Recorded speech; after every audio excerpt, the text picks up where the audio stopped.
En el nombre del Padre, y del Hijo, y del Espíritu Santo. Amén. Ave María, gratia plena, Dominus tecum. Benedicta tu in mulieribus, et benedictus fructus ventris tui, Iesus. Sancta Maria, Mater Dei, ora pro nobis peccatoribus, nunc et in hora mortis nostrae. Amén. Shalom HaMashiach. Bienvenidos a este video número 6 de la serie El Papa y el Antipapa, la Iglesia y la Antiiglesia, Cristo y el Anticristo. Les recomiendo a todos que si no han visto los videos anteriores, que los vean en orden antes de este, para que se puedan beneficiar al máximo, puesto que trato de ir en un orden que ayuda a entender, porque es complicada la situación. Pues bien, asumiendo que han visto los videos anteriores, voy a ir directamente al tema de este, que es cómo es posible que la silla de San Pedro, la silla de Roma, esté siendo usada o esté siendo está llena o tiene a una persona ahí que no es el vicario de Cristo. ¿Cómo es posible eso? Bueno, pues mucho se puede decir de aquí. ¿Por qué el Señor permitió eso? Hablaremos de eso con el favor de Dios, porque Él lo permitió ahora. Y eso tiene que ver con los tiempos. Recordemos que el Señor, que fundó la iglesia hebrea, la comunidad hebrea, y la estableció con una jerarquía, como hemos visto en los vídeos anteriores. En tiempos de nuestro Señor Jesucristo, esa jerarquía estaba pues muy alejada de la verdad. Estaba cambiando, estaba nulificando la ley de Dios.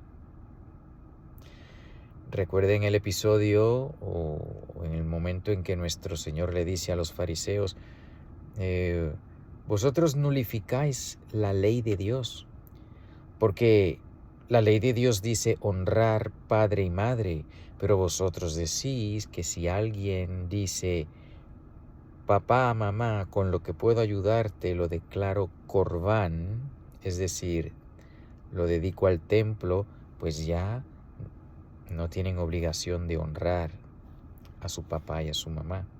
No tienen obligación de mantener, de darles la ayuda financiera necesaria.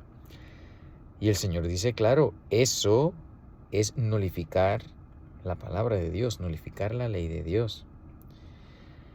Así que no es nuevo que una verdadera jerarquía se aleje de Dios. Pasó en la iglesia hebrea, ha pasado en la iglesia católica, mas el caso de el llamado Papa Francisco, pues es un caso único, porque no es que un verdadero papa se volvió malo. Ha habido a través de la historia de la Santa Iglesia un número de papas que han sido pecadores públicos, fornicarios, adúlteros. Los ha habido.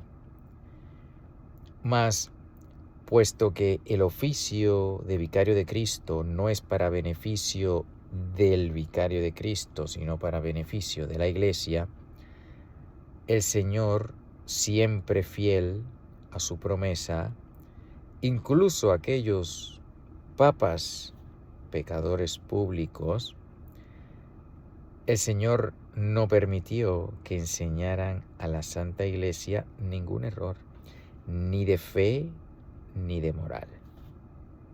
Porque El oficio de vicario de Cristo no es para beneficio propio del que lo posee, es para beneficio de la iglesia, y el Señor no abandona a su iglesia.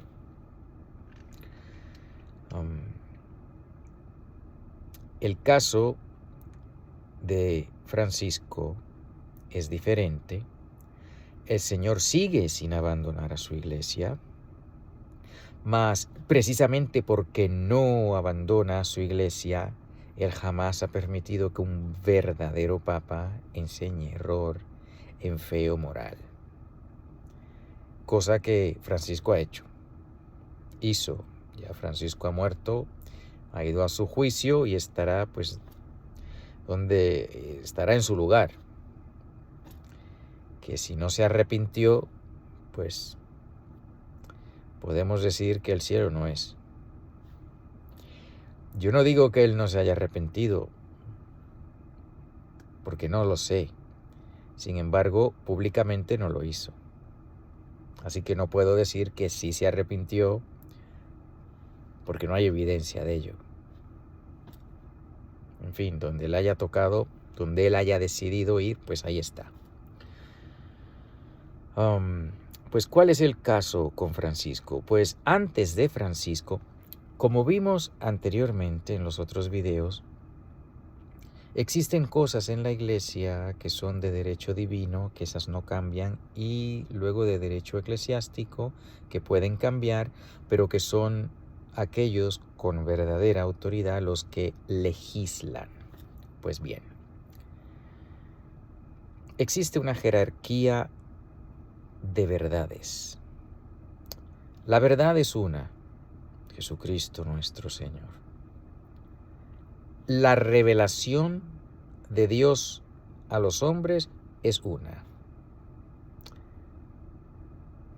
Jesucristo nuestro Señor, que fue revelado poquito a poco en el Antiguo Testamento hasta que, llegada la plenitud de los tiempos, el Verbo se hizo carne y habitó entre nosotros. Y en su enseñar, en su vida con sus apóstoles, les enseñó todo lo que faltaba a la revelación, de manera que después de la muerte del último apóstol ya no hay revelación pública. Todo lo que Dios quería enseñarnos, nos lo ha enseñado en Jesucristo, su Hijo su unigénito, el Verbo de Dios hecho carne. Pues en la jerarquía de verdades, la revelación, el depósito de la fe es lo más alto. No hay verdad más grande que la revelada por Dios y contenida en el depósito de la fe. Luego está la jerarquía de la iglesia, cuya misión es proteger y dar a conocer ese depósito de la fe. Y la manera en que la iglesia, la jerarquía de la iglesia establecida por Jesucristo nuestro Señor, protege y da a conocer el depósito de la fe, pues es principalmente con el magisterio. Esa acción de la jerarquía de la iglesia donde enseña. Eso es lo que quiere decir magisterio. El magisterio donde los maestros enseñan, aquellos que tienen la capacidad y el poder de enseñar, lo hacen infaliblemente, porque no depende de los maestros, no depende de los obispos ni del Papa, depende del Espíritu Santo, que quiere proteger a la iglesia de cualquier error. De manera que cuando el vicario de Cristo y los obispos en comunión con él, y los sacerdotes en comunión con sus obispos y así, y los laicos que sigan la enseñanza de la iglesia, cuando se enseña en comunión con el vicario de Cristo en materias de fe y moral, no se puede equivocar, porque el Señor así lo ha querido. No tiene que ver nada con la virtud de cada persona. Puede haber un papa gran pecador, Pero si es vicario de Cristo, el Señor va a evitar que enseñe error. Lo ha hecho por 2000 años. Así que el Señor, esto no es nada difícil para el Dios Todopoderoso. Pues bien,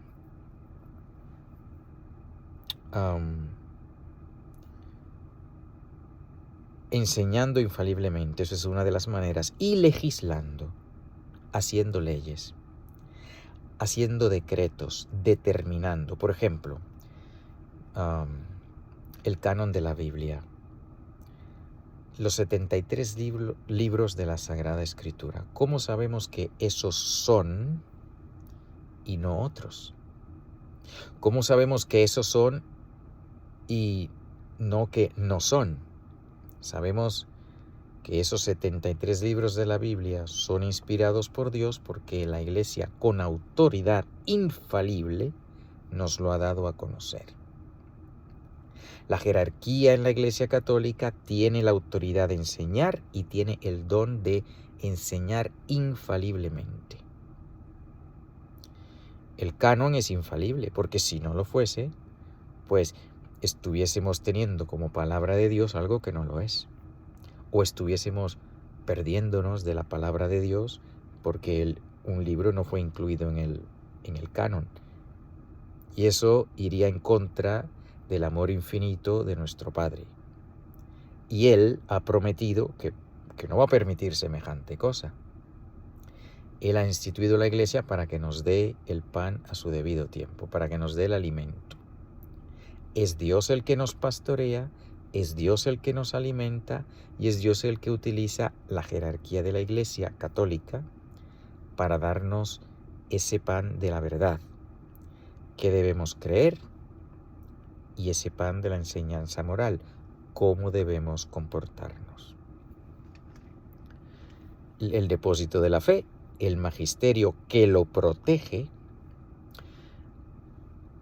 Entre el magisterio y el depósito de la fe hay ese depósito de la fe se nos comunica por la palabra de Dios, que se transmite oralmente, esa es la sagrada tradición, con T mayúscula, o por escrito, la Sagrada Escritura. De hecho, San Pablo dice, no sé si es en su carta a Timoteo o a Tito, a uno de estos dos santos, si me acuerdo con el favor de Dios pongo la cita, que le dice, sé fiel a las enseñanzas que te he transmitido, ya sea de viva voz o por carta. San Pablo pone en el mismo lugar la Sagrada Tradición y la Sagrada Escritura. Así que la jerarquía va el depósito de la fe, su transmisión, que es la Sagrada Biblia y la Sagrada Tradición, el magisterio, que está a servicio de todo esto, que es el que protege y da a conocer esa enseñanza. Luego, por debajo del magisterio están las leyes de la Iglesia, el canon de la Iglesia, el derecho canónico, donde con las leyes que establece la Iglesia con autoridad, pues nos ayuda a vivir esta revelación dada por Dios, protegida por el magisterio, y el magisterio la protege enseñando y legislando. Por ejemplo, pues las leyes del matrimonio. La Iglesia tiene una ley en el Código de Derecho Canónico, pues nos dice desde qué edad, por ejemplo, un hombre puede casarse o desde qué edad una mujer puede casarse y cosas así. Todo eso está al servicio de la revelación. La revelación divina nos dice que Dios creó al hombre y a la mujer para que se casaran, y el matrimonio es entre un hombre y una mujer. Todo eso es revelación divina. La Iglesia legisla y nos da los detalles de que, bueno, pues debes tener cierta edad antes de casarte, el matrimonio debe realizarse en una iglesia, por ejemplo, no en la playa o en otros sitios, la iglesia legisla para proteger la revelación, los sacramentos, pero ese es el orden. Depósito de fe, donde está la revelación, la transmisión, el magisterio, las leyes de la iglesia. Por debajo de eso están los teólogos. Los teólogos que, pues, mientras la iglesia de libertad, pues pueden tratar de profundizar en estas verdades, y luego la iglesia ya dice con autoridad sí o no. Y luego están los comentaristas o los canonistas que pues dan su interpretación del canon, etcétera. Pero tanto los teólogos como los canonistas están debajo de la teología y debajo del canon, no están por encima de ellos. Esto es importante, porque en esta jerarquía lo que voy a compartir con ustedes está basado pues obviamente en la revelación, en el código de derecho canónico, en la enseñanza de la iglesia, las leyes de la iglesia, y las personas que contradicen esto que voy a compartir con ustedes pues son en su mayoría pues los comentaristas, las personas que están en lo más bajo de toda esta jerarquía de autoridad. Por ejemplo, no sé si han oído esto de que la aceptación universal. ¿Qué es eso? Eso no es un término canónico. Pues hay comentaristas canónicos que dicen, no, pues que Francisco fue un papa verdadero porque pues la aceptación universal. Como fue aceptado como papa universalmente, pues es infaliblemente el papa. Pues eso no está ni en la revelación, ni en el magisterio, ni en el código de derecho canónico. No existe esa cosa de la aceptación universal. Eso es un comentario o una idea, una hipótesis de un comentarista, de un canonista. O sea que no está, y pues no podemos vivir la vida por comentaristas. ¿Qué es lo que dice el canon? Si el canon no dice nada de la aceptación universal, que fue algo que alguien se inventó, pues no podemos hablar de ello como si fuese ley de la iglesia, porque no lo es. Si el Señor nos ha dado toda esta jerarquía de autoridad, lo que debemos es conocerla y vivir de acuerdo a ella, no inventarnos una cosa diferente y decir, pues esto es. Pues como todo el mundo aceptó a Francisco, es un hecho infalible que él es el Papa. Pues en primer lugar que no todo el mundo aceptó a Francisco. Desde la renuncia del Papa Benedicto XVI, ya había personas que se cuestionaban aquí como que algo no está bien. Y de hecho algo no estaba, no era lo que parecía ser, pero ya llegaremos a eso. Así que no hubo una universal aceptación, y así la hubiese habido, pues eso no es enseñanza de la iglesia, no es código, no es ley de la iglesia, es una invención de un canonista o de muchos de ellos. Da igual que sea uno o muchos, porque si no es parte del código, pues no pueden tratarlo como tal.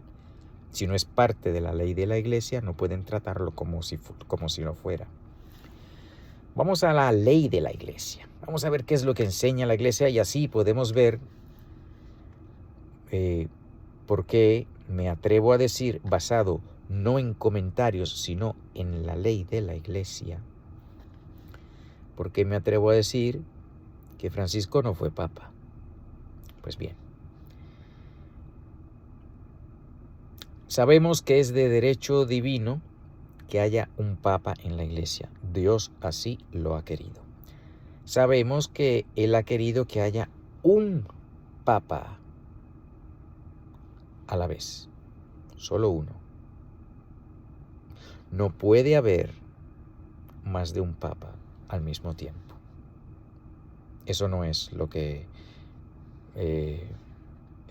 quiere el Señor, eso Él no lo permite. Por lo tanto, si hay un papa reinante, no pueden elegir a otro. Y ahí está el problema.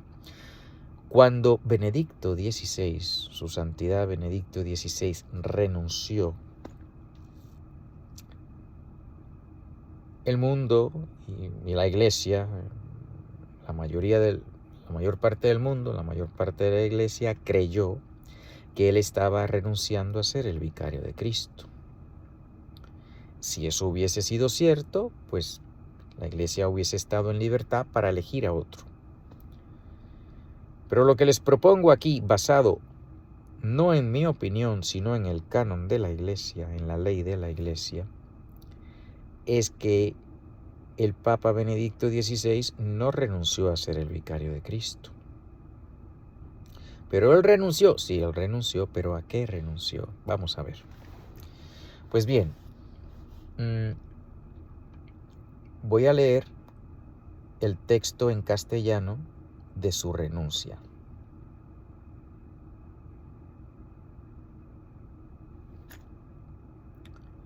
Dice aquí: queridísimos hermanos, os he convocado a este consistorio no solo para las 3 causas de canonización, sino también para comunicaros una decisión de gran importancia para la vida de la Iglesia.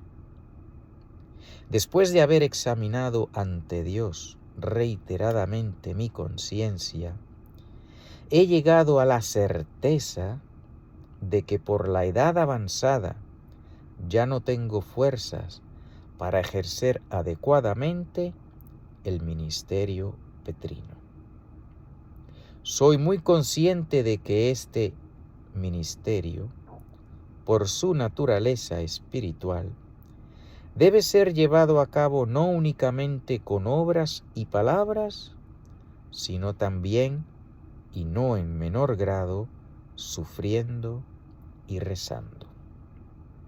Sin embargo, en el mundo de hoy, sujeto a rápidas transformaciones y sacudido por cuestiones de gran relieve para la vida de la fe, para gobernar la barca de San Pedro y anunciar el Evangelio, es necesario también el vigor, tanto del cuerpo como del espíritu. Vigor que en los últimos meses ha disminuido en mí de tal forma que he de reconocer mi incapacidad para ejercer bien el ministerio que me fue encomendado. Por esto, siendo muy consciente de la seriedad de este acto, con plena libertad, declaro que renuncio al ministerio de obispo de Roma, sucesor de San Pedro, que me fue confiado por medio de los cardenales el 19 de abril de 2005, de forma que desde el 28 de febrero de 2013 a las 20 horas, la sede de Roma, la sede de San Pedro, quedará vacante y deberá ser convocado por medio de quien tiene competencias el cónclave para la elección del nuevo sumo pontífice. Queridísimos hermanos, os doy las gracias de corazón por todo el amor y el trabajo con que habéis llevado junto a mí el peso de mi ministerio, y pido perdón por todos mis defectos. Ahora confiamos la Iglesia al cuidado de su sumo pastor, nuestro Señor Jesucristo, y suplicamos a María, su Santa Madre, que asista con su maternal bondad a los padres cardenales al elegir el nuevo sumo pontífice. Por lo que a mí respecta, también en el futuro quisiera servir de todo corazón a la Santa Iglesia de Dios con una vida dedicada a la plegaria. Pues bien, Esto fue lo que nos dieron, esta fue la traducción. Y ahí está el problema. Vemos que la palabra ministerio se repite aquí 1, 2, 3, 4 veces. 5 veces. Y pues a la persona que simplemente lee o escucha esta versión en castellano, pues dice, pues eso fue. Ahora bien, en primer lugar, el Santo Padre no pronunció esta declaración en castellano, sino en latín. Número 1. Número 2. Lo que estas 5 palabras son, aquí se traduce como ministerio. El Santo Padre no utilizó eso 5 veces, él utilizó 2 palabras. La palabra munus, que se traduce más bien como oficio, y la palabra ministerium, que se traduce como ministerio. Usó 2 palabras. Y esto es súper importante. ¿Por qué? Porque la iglesia pues tiene las leyes establecidas. Por ejemplo, la iglesia que regula el rito del santo matrimonio, por ejemplo. Una persona va a contraer matrimonio y se le dice, ¿aceptas tú por esposa a fulana de tal para estar con ella en las buenas y en las malas hasta que la muerte los separe? La respuesta es sí, acepto. Una persona no puede decir y dice, vale, sí. No es así. Las reglas de la iglesia, las leyes de la iglesia, lo que la iglesia regula y dice y estipula, hay que seguirlo. De lo contrario, pues no estamos haciendo lo que hay que hacer. Una persona que va a casarse dice, vale, o dice lo que sea, pues no queda casado, porque es que no puede uno cambiar las palabras como si uno tuviese la autoridad de hacerlo. Y la iglesia pone muy claro, vamos a ver a la ley de la iglesia aquí, el Código de Derecho Canónico, el punto 332.2, dice aquí, si el romano pontífice renunciase a su oficio, a su munus, se requiere para la validez que la renuncia sea libre y se manifieste formalmente, pero no que sea aceptada por nadie. Cuando el Santo Padre decide que puede, si él quiere renunciar, puede hacerlo, pero renunciar a su munus, a su oficio, no a su ministerio. La iglesia en la ley de la iglesia se estipula que la renuncia debe ser al oficio, no al ministerio. El Santo Padre, aunque aquí en la traducción nos dice que usó la palabra ministerio en todo eso, pues no fue así. Vamos a la versión en latín.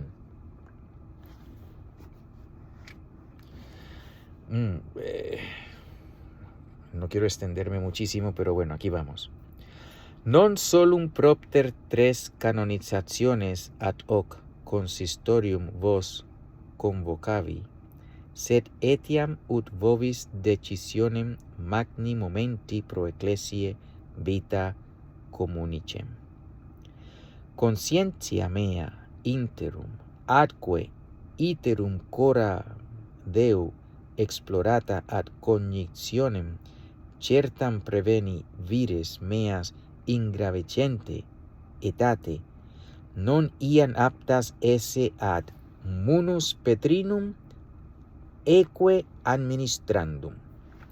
Pues aquí el Santo Padre usa 2 palabras para referirse a 2 cosas diferentes. Dice aquí, por la edad, que por mi edad se me hace cada vez más difícil y no estoy apto para ejercitar el munus Petrinum eque administrandum. dos cosas, el oficio petrino y su administración. Son dos cosas. Aquí en la traducción nos usan una sola palabra. Dice, no tengo fuerzas para ejercer adecuadamente el ministerio petrino. Una sola palabra, ministerio. El Santo Padre no usó una sola palabra, usó dos, porque son dos realidades. El munus y su administración o su ejercicio, el ministerio. Y el Santo Padre lo dijo muy claro aquí en el latín. Dos cosas. Sigamos. Bene conscius sum huc munus secundum suam exerciam. Aquí esta segunda parte que dice, después de haber examinado delante de mí mi conciencia, he llegado a la certeza de que por la avanzada... esta otra, ok. Sin embargo, soy muy consciente de que este ministerio, dice la traducción, pero él no dijo eso, dice, bene conscius, soy muy consciente, sum hoc munus secundum suam essentiam, la esencia del munus, del oficio. Soy muy consciente que la esencia del oficio, y aquí nos tradujeron, soy muy consciente de que este ministerio, no señor, eso no fue lo que él dijo. Él dijo munus secundum, y sigue adelante. Voy a saltarme unas cuantas líneas, pero si Dios quiere pondré el texto completo abajo en la descripción del video. Ut incapacitatem meam, de mi incapacidad, ad ministerium mihi commissum bene administrandum agnoscere debeam. No tengo capacidad para administrar o para ejercitar el ministerio. Eso está claro. El munus necesita ser ejercitado. El oficio necesita el ejercicio del ministerio. No estoy capacitado para el ministerio. Aquí sí utiliza la palabra ministerio. Quod proper bene conscios ponderis huius actus plena libertate declaro me ministerio episcopi Rome. Por lo tanto, si no estoy capacitado para ejercitar el ministerio, renuncio ¿a qué? Al ministerio, a esa acción, a ese ejercitar. Munus y ministerio son dos cosas diferentes. El munus se refiere al oficio, a la realidad de la persona. ¿Cómo esa persona vive la realidad? Pues es el ministerio. Por ejemplo, si yo soy un médico, el ser médico es lo que soy médico. ¿Cómo ejercito mi realidad de ser médico? Bueno, pues puedo ser el director del Hospital Regional de Arizona. Pues como médico ejercito como director del Hospital Regional de Arizona. Si el día de mañana renuncio a ser el director del hospital, no dejo por eso de ser médico. Porque eso es lo que soy, ese es mi oficio. ¿Cómo lo llevo a cabo? Eso sí, eso es aparte. Muy ligados, claro, muy ligados, pero muy ligados. Pero son dos cosas diferentes. Y según la ley de la Iglesia, cuando el vicario de Cristo renuncia, debe renunciar a su munus, no a su ministerio. Debe renunciar a ser el vicario de Cristo, no a su trabajo de cómo ejercitarlo. Y eso es clave, porque aquí, más allá de interpretaciones, está la ley de la Iglesia, las palabras que usa la ley de la Iglesia. Y querer cambiar las palabras de la ley de la Iglesia, pues es una cosa terrible. Y aquellos que han querido cambiarlas o decir, no, que da igual, que significan exactamente lo mismo. Pues no, si significaran lo mismo, pues la Iglesia sí lo hubiese dicho, en primer lugar. Segundo, aquí en el primer párrafo, cuando el Santo Padre separa las dos cosas, munus petrinum eque administrandum, está consciente de que son dos realidades diferentes. Y lo dejó claro ahí. Pero bien, Entonces, ¿qué fue lo que hizo el Santo Padre Benedicto XVI? Él renunció al ministerio de obispo de Roma. Él no dijo al oficio de vicario de Cristo, sino al ministerio de obispo de Roma. Uno dirá, pero es lo mismo. Sí y no. Por muchos siglos fue lo mismo, pero no es esencial. No están ligados esencialmente. Por ejemplo, en el Antiguo Testamento tenemos el ejemplo del rey David. El rey David fue elegido rey, fue ungido rey y fue rey desde en la ciudad de Hebrón. Más adelante, el rey David movió la capital del reino a Jerusalén. Desde ese instante, Jerusalén y el oficio de rey de Israel pues estaban ligados, de manera que aquel que reinaba en Jerusalén era rey en todo Israel. Pero no es esencial, porque el rey David fue rey desde antes de llegar a Jerusalén. Desde que estaba en Hebrón ya era rey. Sí, Dios quiso esa unión de Jerusalén y el rey, de manera que Jerusalén se convirtió en la ciudad del rey. Todo eso es cierto, pero no es esencial. De hecho, llegó un momento en que el verdadero rey de los judíos no gobernaba sobre Jerusalén, Jesucristo nuestro Señor. Es el rey de los judíos. Pero dense cuenta que nunca se le dio el título de rey de Jerusalén. Aunque Jerusalén es la ciudad del gran rey, por derecho le pertenece, aunque él no se sentó a gobernar en Jerusalén, él fue el rey, él es el rey. Porque no es esencial sentarse en Jerusalén, aunque por siglos la silla de Jerusalén estaba ligada al rey de Israel. San Pedro. San Pedro fue papa desde que estaba en Jerusalén. Más adelante, en un tiempo vivió en Antioquía, fue obispo de Antioquía y al final de su vida pues fue obispo de Roma. De manera que él unió la sede de Roma con ser el vicario de Cristo. El vicario de Cristo era el obispo de Roma. De manera que a partir de ahí, todo aquel que fuese obispo de Roma era el vicario de Cristo. Pero no es esencial, porque San Pedro fue vicario de Cristo desde que estaba en Antioquía, más aún, desde que estaba en Jerusalén. Por importantísimo que eso fuera, y por voluntad de Dios que Roma se uniera al vicario de Cristo, no es esencial. Por muchos siglos fue así. Y como fue un vicario de Cristo con autoridad, quien la unió, no hay autoridad sobre la tierra para separarla, excepto el vicario de Cristo. Y eso fue lo que hizo el Papa Benedicto XVI, que preservando su oficio de vicario de Cristo, renunció al ministerio de obispo de Roma. Pero aquí lo dice, qua propter tiene conscius ponderus huius actus plena libertate declaro me ministerio episcopi Rome.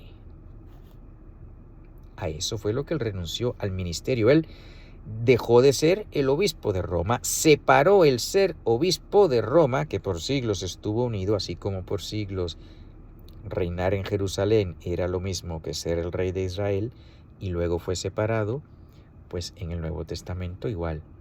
Por siglos, ser obispo de Roma era lo mismo que ser vicario de Cristo, hasta que un vicario de Cristo con autoridad lo separó.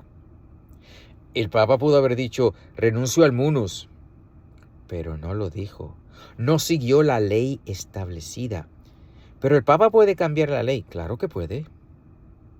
Pero tiene que decirlo.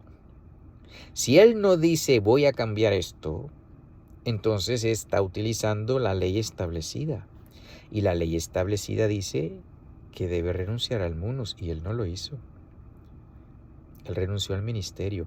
¿Qué hizo con eso? Separó ser el obispo de Roma de vicario de Cristo. Por eso dice más adelante que un cónclave se puede hacer para volver a elegir a otro obispo de Roma o sumo pontífice.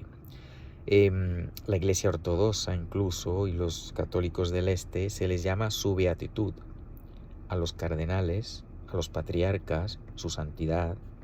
Son títulos que originalmente se le daban a los obispos de las metrópolis y luego por práctica fue exclusivo dado al obispo de Roma, al vicario de Cristo. Pero el hecho de que el Papa Benedicto XVI se refiera a que eligieran a un sumo pontífice, pues es porque el ser obispo de Roma, siendo por la importancia de esa silla, de esa diócesis, pues se le puede seguir dando el título de sumo pontífice, como se le da a los patriarcas. Y anteriormente se le daba no solo al obispo de Roma, sino a los obispos de las grandes iglesias originales, Jerusalén, Antioquía. Entonces, eso fue lo que hizo el Papa Benedicto XVI. Pues bien, y como él tomó esa decisión, siguió siendo el vicario de Cristo. Ya con eso, cualquier otra elección para elegir a otro vicario de Cristo es nula. Pero él dijo que se escogiera, sí, al próximo obispo de Roma. Si el cónclave hubiese sido con todos los de la ley, teniendo en cuenta lo que hizo el Papa Benedicto, pues Bergoglio hubiese sido el verdadero obispo de Roma. Pero hasta eso se pone en duda, porque fueron muchas cosas feas que pasaron en ese cónclave, pero asumiendo que fue un cónclave con todos los de la ley, excepto que había un papa reinante. Así que no podían escoger a otro papa, pero sí a otro obispo de Roma, porque el Papa Benedicto XVI había separado eso. Por eso dijo, sí, pues escojan otro. Dice aquí también, esto de ser obispo de Roma, ministerio que me fue dado,